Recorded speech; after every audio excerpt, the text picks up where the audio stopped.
এক নাম্বার বলেছি মিলাদুন নবী কারা করেছেন, হয়তোবা ওনারা আমাদের পিছনে টেক দিবে।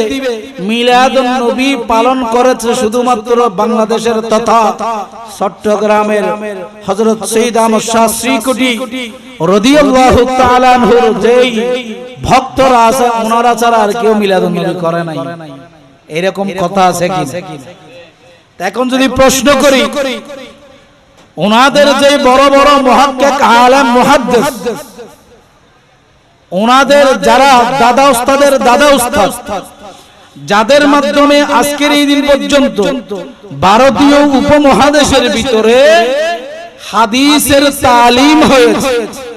হাদিস বাংলাদেশ নয়, সমগ্র ভারতীয় উপমহাদেশ, পাকিস্তান বলেন, বাংলাদেশ বলেন, ভারত বলেন, মায়ানমার বলেন, এই সাইডটাতে যদি চিন্তা করেন, যাদের হাত ধরে হাদিস বাংলার জমিনে এসেছে, ভারতীয় উপমহাদেশে এসেছে, ওনারা ছিলেন তাদের মুরব্বি। সুবহানাল্লাহ। শাহ ওলিউল্লাহ মুহাদ্দিস দেহলভী রাহমাতুল্লাহ আলাইহি, শাহ আব্দুল হক মুহাদ্দিস দেহলভী রাহমাতুল্লাহ আলাইহি, ওনারা আমাদের মুরব্বি নয়।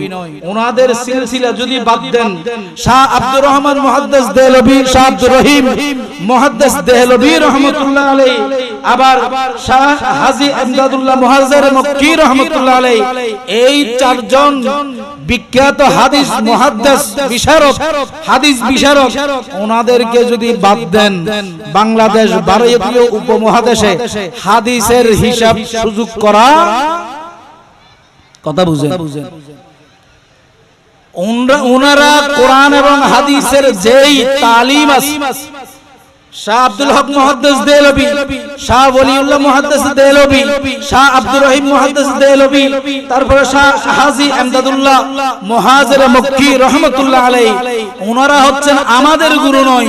ওনাদের আমাদের যেমন হযরত আলা হযরত ইমামে আহমদ শাহ ফাজিল বেরলভী রাহমাতুল্লাহ আলাইহি, আমরা ওনাকে মুরব্বি হিসেবে, আমাদের মাতার তাজ হিসেবে মানে কিনা, ঠিক অনুরূপ ভাবে ওনারা যাদেরকে মাতার তাজ হিসেবে মেনে থাকে, এই চারজন মুরব্বি ওনারা ঈদে মিলাদুন নবী পালন করেছেন।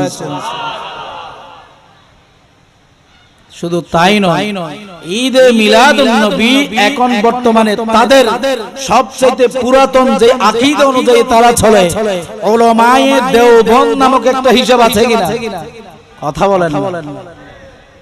উলামায়ে দেওবন্দ তথা ভারতের যে দেওবন্দের হিসাব নিকাশ, বাংলাদেশে যারা কওমি আকীদার ভাইয়েরা আছে, ওনারা যাদেরকে মাতার তাজ হিসেবে চট্টগ্রামে